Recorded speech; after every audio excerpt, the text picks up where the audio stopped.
I love watercolour. I love painting water on paper, but I also love painting watercolours on canvas. And one of the reasons I really enjoy working on the canvas surface is that you can correct mistakes so easily. I know it's hard to believe I make mistakes, but I do. I wanted this picture of toucans to be very clean, and so that it was all about the pattern of those wonderful bills. And if I made mistakes, or when I made mistakes, it would really impact that final design. So I'm going to show you how easy it is to correct mistakes, and I hope I will prove to you that painting watercolours on canvas is a whole pile of fun. My name's Liz Chaderton. I'm a watercolour artist based in Berkshire, and every week I share a tip, trick or technique that I wish I'd known about ages ago. And this week it's about the joys of watercolour on canvas. One of the questions I get asked quite a lot is, why on earth do you want to paint watercolours on canvas? And I thought I would show you one of the big benefits. I'm in the middle of a painting of this lovely collection of toucans. It's a 50 by 50 canvas. One of the advantages, of course, is the size, because if I did a watercolour on a 50 by 50 piece of paper, getting that framed would cost a lot. But the advantage I want to show you is how easy it is to correct mistakes. So I don't know if you can see here, well, you will be able to. This is bled slightly. If we look at various reference pictures of toucans, that edge along the beak is really sharp, so that's not right, and it's done it in a few places. Now, if I was on paper, I could, of course, have a go at correcting it, but I reckon I'd find that really hard, because I put phthalo blue under the black, well, it's actually grey, to build up the richness of colour. But on canvas, I'm hoping this will be relatively easy.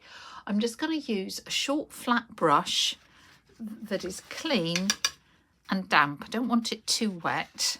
Let me turn this round, and I can just tickle that edge and pull away that pigment.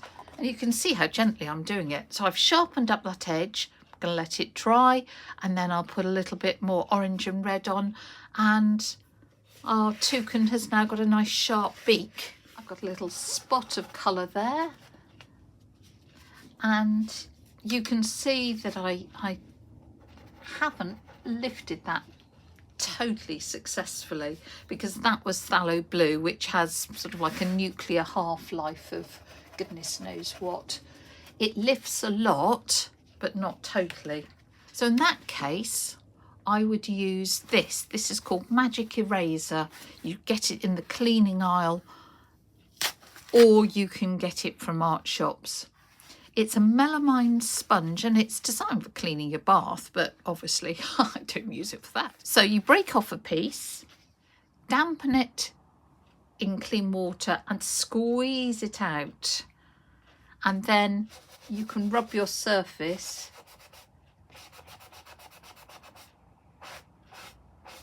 and you can be really vigorous, because of course this is canvas, so it's not like it's a delicate watercolour paper. And that has pretty much gone. Let's do it over here. If that was any other colour besides phthalo blue, it would come off in one wipe, but phthalo blue is the stickiest stuff in the world. When I've finished this, I'm going to get rid of all the pencil. This is watercolour pencil that I use to outline, and I'll get rid of whatever I need to do. But let me show you again.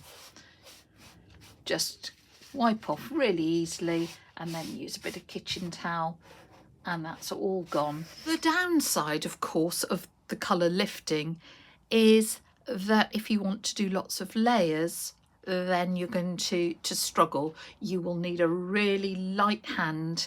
So when I come back to here and touching this up, I'm going to have to do that really with a soft brush, a light hand, and not too much water on the brush, so that I don't start to lift any of the colour that I don't want to lift. I'm going to carry on working on my toucans because I love the direction they're going in. I need to do the orange around their eyes and the colour on their chests. Then I'm going to leave the background really clean, I think. So I'll go back in and clean off that pencil and we'll see how it goes.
So here's the finished piece, all cleaned up, all those pencil lines gone, everything's just sharp and where I want it to be. Now all I need to do is fully seal it. I'll use something like this, which is a Pabio picture varnish. Even better, I'll find one that's got a bit of UV protection in it. And it's done. Another advantage of watercolour on canvas is, of course, I don't have to put this under glass. I don't have to do a matte for it. This isn't fixed yet, but I can just get a simple frame like that, a float frame, pop the canvas in, and it's all ready to hang. I hope that's persuaded you that painting watercolour on canvas is certainly worth another look.